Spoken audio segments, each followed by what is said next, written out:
بسم اللہ الرحمن الرحیم وبہ نستعین اما بعد۔ ناظرین، آج میں آپ کے سامنے دارالعلوم دیوبند کا وہ فتویٰ سنانے جا رہا ہوں جو کہ دارالعلوم دیوبند نے جاری کیا ہے اس شخص کے تعلق سے جس کا انتقال کورونا وائرس کے ذریعے سے ہوا ہو، کیونکہ عام طور پر جو شخص ہاسپٹل میں کورونا وائرس کے ذریعے سے انتقال کرتا ہے تو ہاسپٹل کی جانب سے اس باڈی کو مکمل پیک کر کے دیا جاتا ہے، اور پھر یہ بھی سختی کے ساتھ کہا جاتا ہے کہ باڈی کو نہ کھولنا ہے، نہ پیکنگ کو ہٹانا ہے، نہ غسل دینا ہے، نہ تیمم کرنا ہے۔ تو آیا اب ایسے شخص کی نماز جنازہ کیسے پڑھی جائے؟ تو دارالعلوم دیوبند نے قرآن و حدیث کی روشنی میں یہ فتویٰ دیا ہے کہ اولاً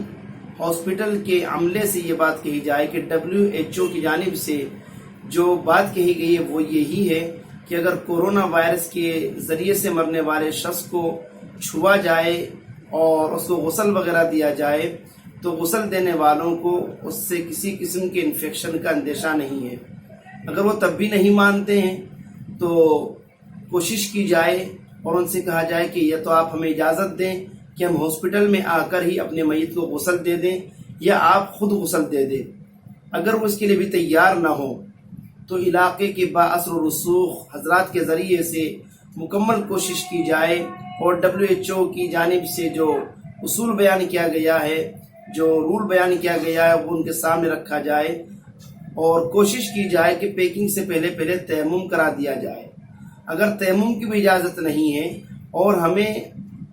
وہ باڈی مکمل پیک کر کے دی جاتی ہے اور ہمیں سختی کے ساتھ بالکل منع کر دیا جاتا ہے کہ نہ اس کو کھولنا ہے، نہ پیکنگ کو اتارنا ہے، ہم بالکل مجبور ہیں،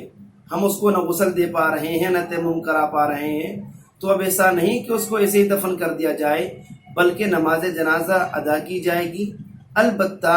اسی صورت میں ہم لوگ مجبور ہوں گے اور غسل اور تیمم کا حکم ساقط ہو جائے گا، یعنی ایسے شخص کی بغیر غسل اور بغیر تیمم ہی کے نماز جنازہ ادا کر لی جائے گی اور نماز جنازہ درست ہو جائے گی۔ تو اولاً تو کوشش کی جائے ہاسپٹل کے عملے سے بات کرنے کی کہ وہ خود غسل دے لیں یا ہمیں غسل دینے کے لیے راضی ہو جائیں ہماری باتوں پر۔ اس کے لیے تیار نہیں ہوتے تو تیمم پر ان کو آمادہ کیا جائے۔ اگر وہ تیمم پر بھی آمادہ نہیں ہوتے ہیں اور ہمیں باڈی مکمل پیک کر کے دیتے ہیں اور کھولنے سے بھی سختی کے ساتھ منع کرتے ہیں، پیکنگ کو اتارنے بھی سختی کے ساتھ منع کرتے ہیں، تو پھر بہرحال یہ عذر ہے، مجبوری ہے۔ ایسی مجبوری کے عالم میں بغیر غسل اور تیمم کے اس شخص کی نماز جنازہ ادا کر لی جائے اور اس کو دفن کر دیا جائے۔ اللہ تبارک و تعالی ہم سبھی کو قرآن و حدیث کی روشنی میں زندگی گزارنے کی توفیق نصیب فرمائے، آمین۔ وما علینا الا البلاغ۔